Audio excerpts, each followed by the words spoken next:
Research at Statistics New Zealand. I'm going to be your chair for this session. We've got three excellent speakers. Lynsey Hayes, who is an analyst in the Integrated Data team at Statistics New Zealand.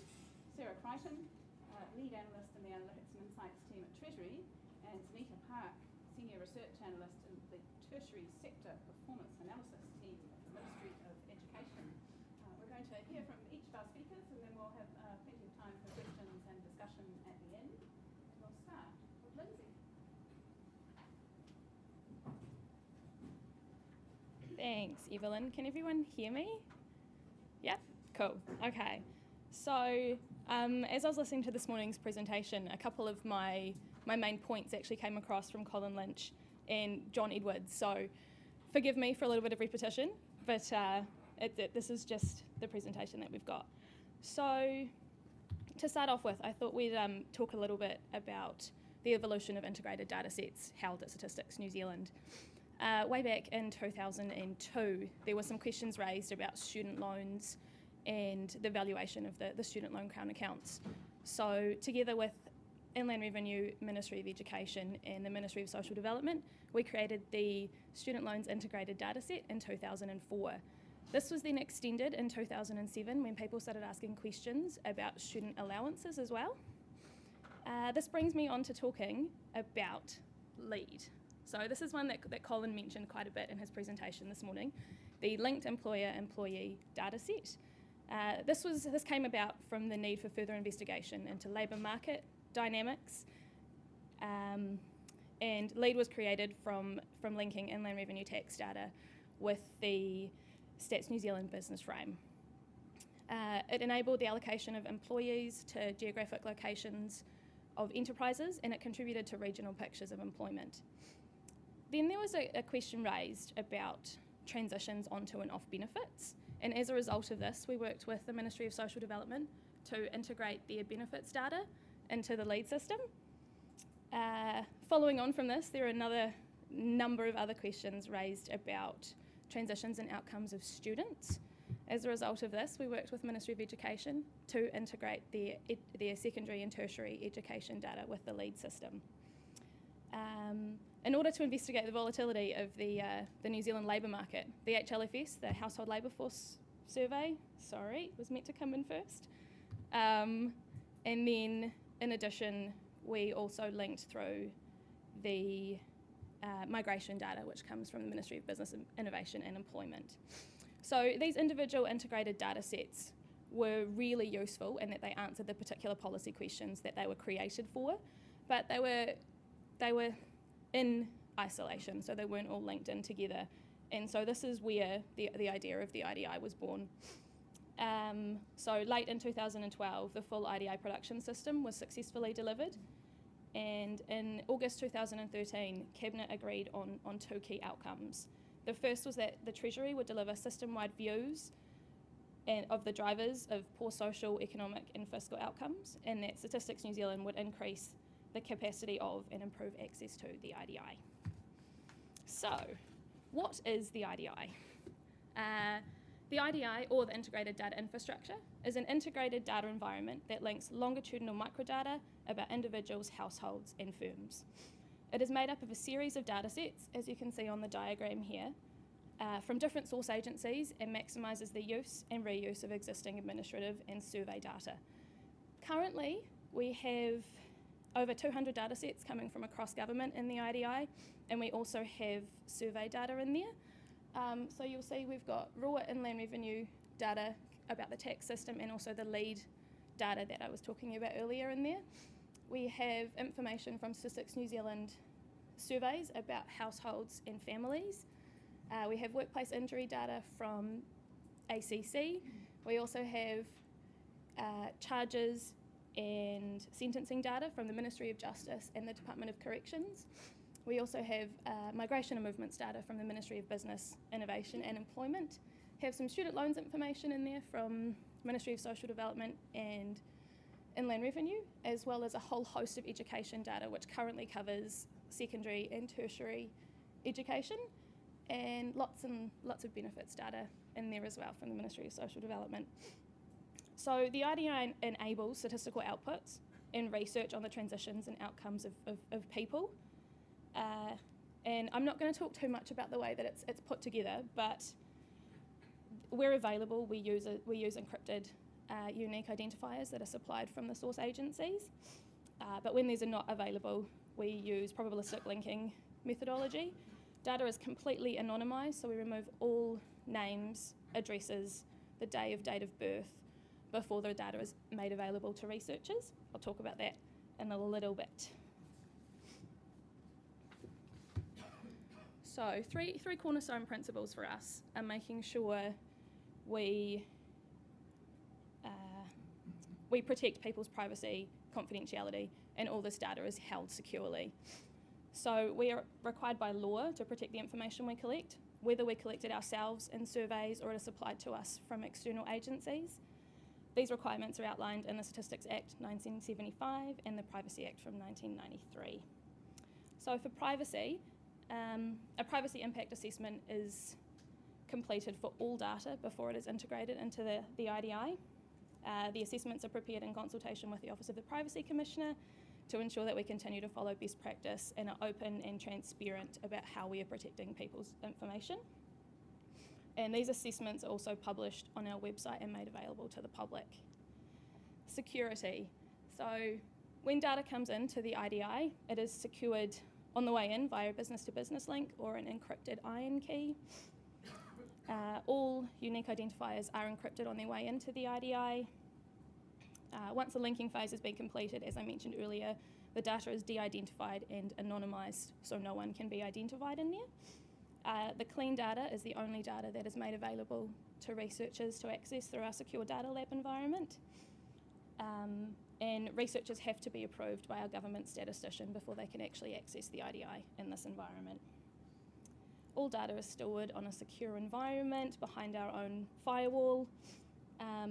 Researchers can access a view of the data in either on-site at Statistics New Zealand through our data labs or via remote access sites when they've been approved and set up.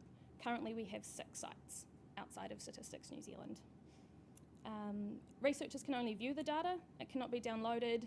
You can't make any copies of it. You can't email it. And no emails, as I said, can be sent from the system.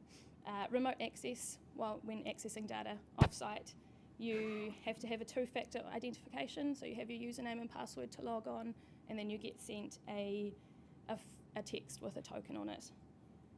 And again, you can only view data that has been approved by the government statistician that is needed for a specific research purpose. So, confidentiality. All analysis done in the data lab must be checked to ensure confidentiality before it is released from the Statistics New Zealand secure environment. Researchers cannot self-release their own output from the IDI. Outputs including papers, presentations, reports to ministers are checked to ensure that the appropriate confidentiality rules have been applied before it's released. And we work with researchers to continuously review the confidentiality rules to ensure that they maintain an individual's confidentiality. So we apply the same confidentiality rules to outputs from the IDI that we do to all Statistics New Zealand's research outputs.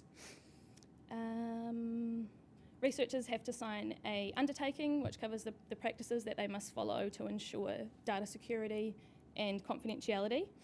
And if a researcher fails to follow any of the required security practices, then they can actually be denied access to the data, and depending on the severity of the incident, the research institution they're affiliated with can also face sanctions. So we take it very, very seriously. So, to access the IDI, I mentioned the Statistics New Zealand Data Lab service. To get access to that, you have to prove that you've got bona fide research question, that the research is in the public good. So no one can come in and use the IDI for operational purposes. It's very, very strict. We ask for references of researchers to make sure that they have the relevant experience, knowledge and skills to access and use the data. There is a rigorous assessment process. As I said earlier, it needs to be signed off at the government statistician level. And consult across the organisation and also externally with teams from Inland Revenue to make sure that they are happy with the proposed research happening from the IDI. Cool, so this brings me on to another way of using the IDI. We've worked with Inland Revenue to create a confidentialised unit record file of 2012 tax data for it's about a 5% sample, so it's about 110,000 individuals in there. You'll actually see up there it says the curve costs $230 for 1 year. It's actually just, as of today, free. So if anyone wants to access this data, just get in touch with the email on there. But to access the curve, similar sort of access protocols exist. We need information about your project, the intended use of the data, and some CVs. So the standard security and ethical protocols apply. So this is just bringing me on to the future of the IDI. As you would have heard earlier, we do have plans to extend the data sets and the coverage of the IDI. We're in conversations about a number of different data sets at the moment. A few include birth, deaths and marriages, additional benefits data, KiwiSaver, paid parental leave, and working for families data from Inland Revenue, police data, and potentially health data as well. The new data sets are all at very different stages in the process of getting them integrated into the IDI, so I guess more to follow and watch this space. In terms of increasing IDI access, as previously mentioned, we've got the new Inland Revenue curve, which is opening up access to tax data. We've also been working through a process with Inland Revenue and have recently got permission to set up those remote access sites in line agencies. So previously we weren't able to do that to access Inland Revenue data. And we've also managed to, while working with Inland Revenue, open up access for non-government researchers to the IDI, which is pretty exciting. The IDI has a large number of users, including Ministry of Business, Innovation and Employment, Ministry of Education, and the Treasury's Analytics and Insights team. It's probably a great time to hand over to Sarah.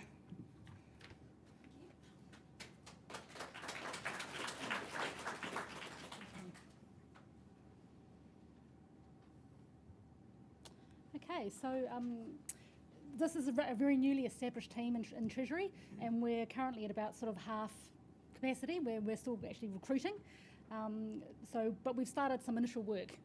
So I'm just going to talk a little bit about that and our sort of future plans.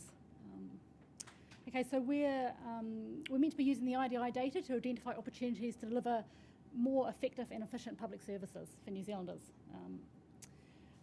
There's a cross-agency governance structure in place, and that's been operating for a number of months now, and so I think that's an important sort of element of the way that we're set up. There's quite a high level of transparency around what we're doing, and we're looking for input from other government agencies about our work program, and also about data integration priorities, so which data set should be integrated next. Okay, so we're still really developing our work program, but we've currently got an emphasis on collaborative ventures, so working with other agencies to undertake research and analysis. And there's also financial support available for agencies to undertake work, either jointly with us, and also for people who are agencies who are supplying data. So, for example, there are obviously costs associated with supplying data to the IDI, so we're able to meet those if necessary, if that's a constraint that agencies face. So we've been looking at citizens' pathways through the system, and to the extent that we can identify them in IDI currently. So we're hoping to identify opportunities for more effective and efficient interventions by agencies. There's some groups in the current data that are really well identified. So, for example, people in the education and training system, people at school, beneficiaries, people in the criminal justice system, and it sort of reflects the sort of history of how LEAD and IDI have been developed, where these additional data sources have come in, and it's really created a huge sort of research opportunity with each additional sort of data set that comes into IDI. So we're currently working with the Ministry of Justice on a project looking at variation in sentencing practice and how that affects sort of future employment, benefit receipt and reoffending for example, there are a number of types of offences where there's quite a bit of variation in terms of what the sentence might be. So, for example, whether you get a fine or a community sentence, whether you go to jail or maybe get a community sentence. So we're sort of looking at trying to exploit that variation in sentencing practice to sort of identify the sort of downstream impacts, so for example, of going to jail. Okay, we're also in discussions with health about getting some health data into IDI, and we're proposing to undertake an initial project which would be under sort of existing approval protocols. So for example, we would put in a research proposal, get ethics approval, work with the Ministry of Health for that data to be brought into IDI for the specific research purpose. So we're currently looking at scoping what that research might be, and one of our current favoured ideas is to look at sort of the impact of sort of chronic diseases and some particular conditions on future employment earnings and benefit receipt. But that is still, you know, a work in progress. Okay, so I'm just going to talk a little bit more about the Citizens Pathway work, which has been, we sort of started a few months ago. So we're basically looking at people who left school, and we've looked at sort of their destinations as we observe them and lead. So for young people, we can identify them, we can see them leaving school, and we can look at whether they're in employment, receiving benefit in tertiary education, in jail potentially, overseas. So it has quite a comprehensive view of sort of young people's activities. So it's a sort of very good sort of illustrative example of the power of the IDI. And similarly, actually, there's very good information around people on benefit. The MSD data was one of the first data sets integrated, and I think you know, that supports some really good analysis of the beneficiary population. And the injured workers is another example of quite a well-identified population in the data set, which is obviously quite a lot of interest. So this is just some sort of initial exploratory descriptive work of looking at school leavers and what they do in the first 5 years after leaving school. Okay, so this is just sort of the bubbles sort of indicate the proportion of students who are in the different sort of destinations in the first year of leaving school. So the majority of them are in tertiary education, which is the blue bubble, or in employment. So really it's just a different way of doing a pie chart, that bubble diagram. So here we're just looking at the same information, but we're looking at how activities vary by level of higher school qualification. So it's just sort of showing that even for people, say for example, who leave school with less than level 1 qualifications, we can see that around a third of them move into employment. Around 20% are studying. There's about 20% who are doing some work, and there's a group of around 15% who are basically mainly inactive, so they're not really doing any one particular activity for more than 6 months. But it's showing quite a strong pattern, obviously, that you'd expect with people who are leaving school with higher qualifications, much more likely to go into study. And if we look at 5 years later, you know, they're very unlikely to be on benefit, for example, whereas we see with, you know, people who left school with low qualifications, there's quite a high proportion, 20% who are actually on benefit at that point. So I think this is just a sort of I don't think this is anything sort of revelatory, but it is a sort of it's probably the first sort of completely comprehensive view of sort of destinations of school leavers. And we're currently doing some work sort of looking at pathways, so trying to identify sort of common and uncommon pathways, and sort of how, for example, some of these uncommon pathways, what sort of outcomes do those young people experience. Okay, so this is just looking at the destination in the first year after leaving school, and just looking at how that varied over that 2005 to 2010 period. So we can see here that you know, because of the global financial crisis, you know, we see more people sort of on benefit, for example, and fewer people employed, sort of in that first year after leaving school, but very similar numbers of people in tertiary education, for example. Okay, well, I've pretty much talked about. There's just a bit more detail here on the actual justice and health projects. But for example, with the justice one, there was really no information available prior to the state integration around people who are sentenced and maybe go to jail, what their sort of employment and benefit receipt patterns were prior to that event and post. So that's a really, I think, a really good example of sort of the power of, linking this data. And the Ministry of Justice and Corrections have been using this data to get some initial results around sort of employment and benefit receipt profiles, and we're hoping to sort of identify the actual impact of being in jail, say, for 6 months on future employment and benefit receipt. Okay. Oh, so now I hand over to Zanetta, and the good work that the Ministry of Education has been doing with this data for about 5 or 6 years now. So.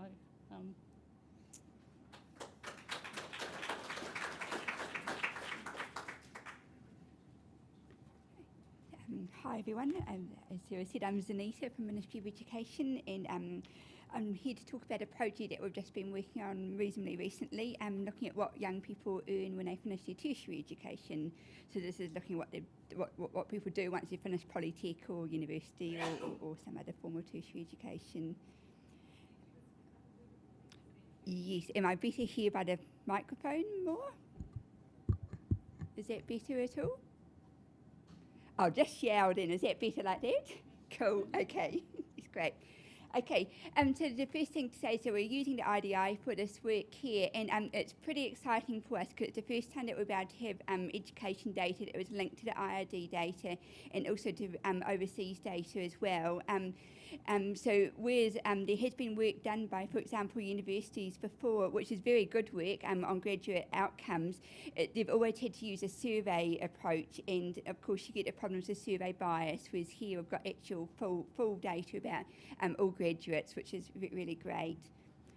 And so first of all, looking at why we are wanting to look at graduate outcomes, the main reason really is we wanted to be able to inform students what they might want to study before they actually went on to study. So we wanted to let them know, like, were they likely to get a job, were they likely to go overseas, likely to do further study, what was likely to happen to them if they studied at a particular qualification level and in a particular area, like if they did science or if they did education. And the main reason for that there is that when we talk to Careers New Zealand, they have lots of students coming to talk to them about what they might want to study. And the number one question that the students ask Careers is, am I going to get a job? Because of course that's a critical question to know before you study. Another reason for wanting to do this work is to help providers understand and improve their students' outcomes. And that's because, so we've actually been doing a trial project at the moment where we've been looking at providing the same data that we already have, but at provider level rather than at national level. And the providers that have been in the trial have been really excited to get their data just for their own purposes.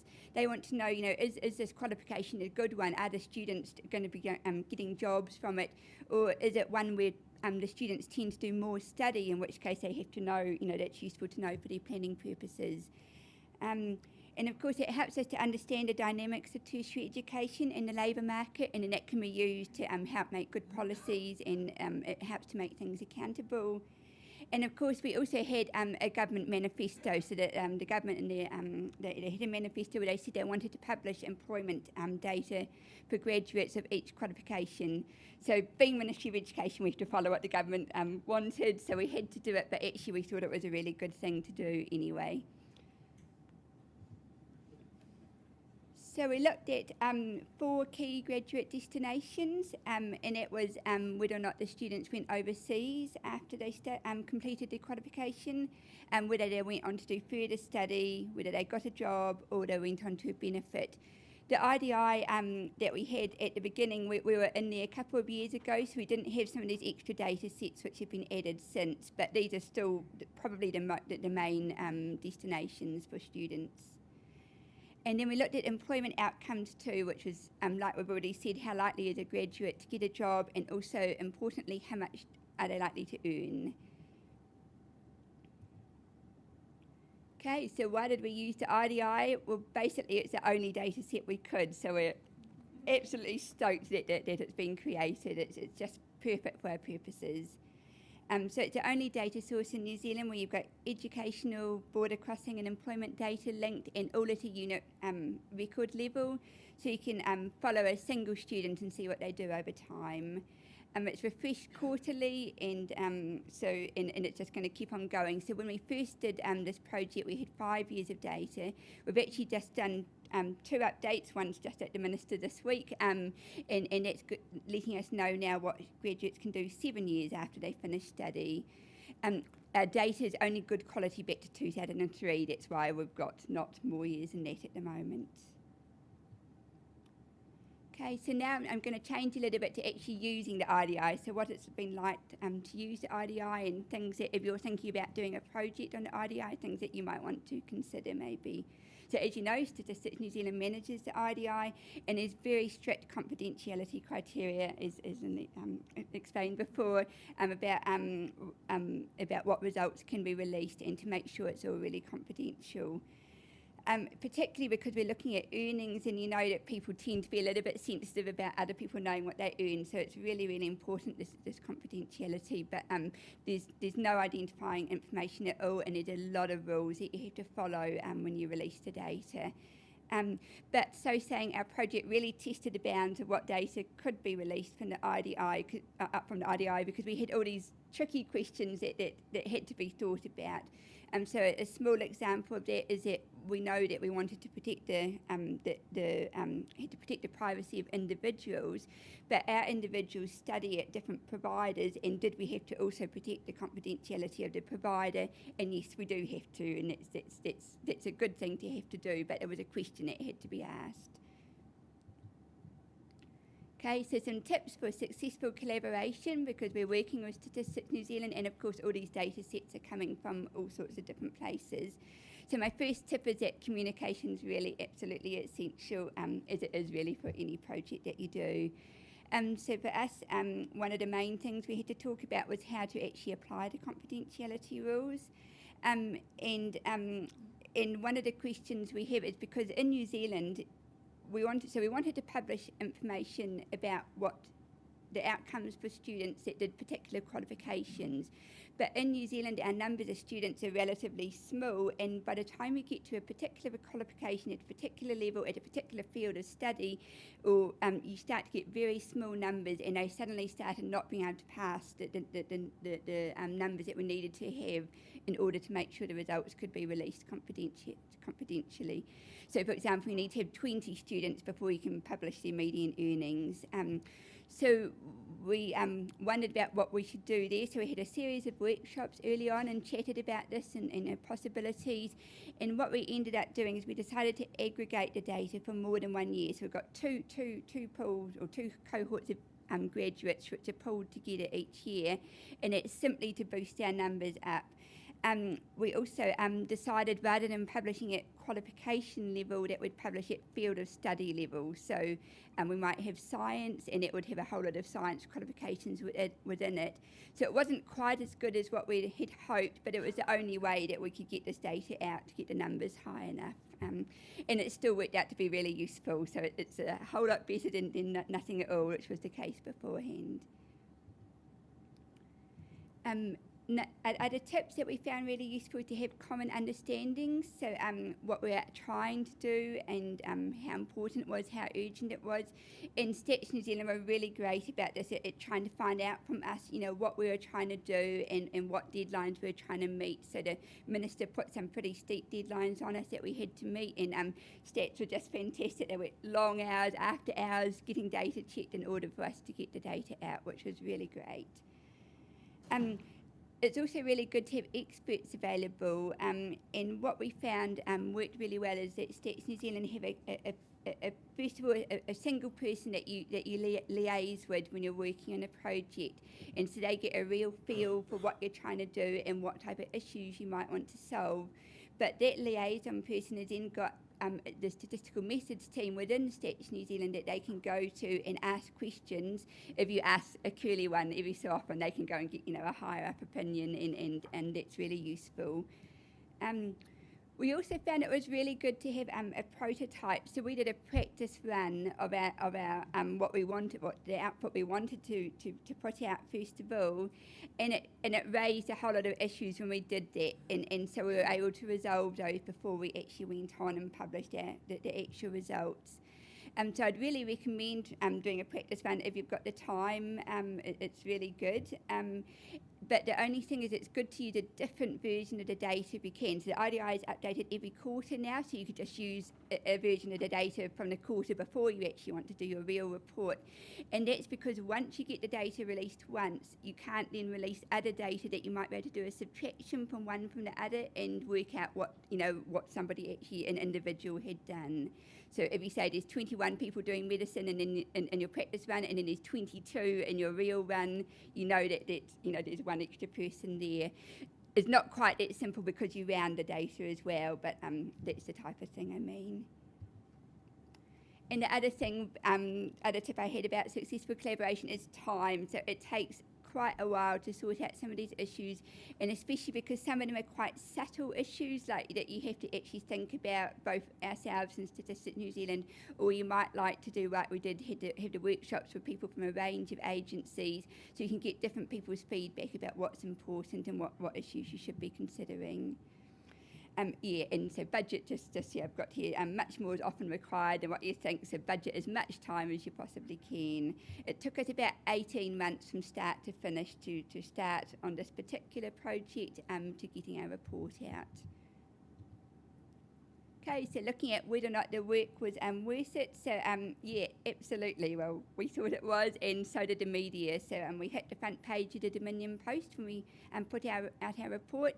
So our report basically had the earnings and destinations for graduates by qualification level and field of study. We were the lead story on Stuff for about a day, and in the Auckland Herald, and there's been lots of blogs talking about our results as well. So people are pretty interested in this data. I know myself, as a mum with 2 teenage daughters, I really think this data is great. Like, I think you might want to study this and not that. But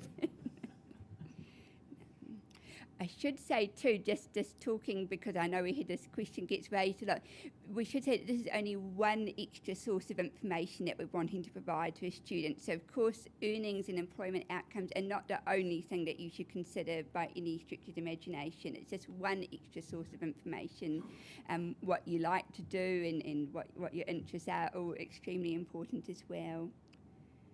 And then as well as putting out our report, we also talked to Careers New Zealand because our report was an 80-page document and full of lots of tables and lots of text, and we thought, well, there's not a lot of chance a student is going to want to read this report.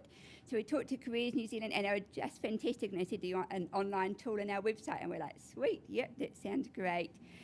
So that was just fantastic, and this is a little screenshot of it just here. So you can, it's called Compare Study Options, and you can just go on and choose from the little drop-down boxes what level of study you want to study at in the field of study, and it will just pop up with the pie charts and the little piles of dollars to tell you how much money that you're likely to earn and what you're likely to do afterwards. And we released our report, and the website went live in the middle of January 2013, and by the end of January we had 41,000 hits, so it was pretty much taken up. Students seemed to like it a lot. And I think that is me here. So basically I just wanted to say that we think the IDI is fantastic. The working relationship with Statistics New Zealand has been really great. The fact that we can link the data together has just been fantastic. We couldn't have done this report or got these results with just our data. We needed to have data from several agencies, and we needed to get input from several agencies as well to make it all work.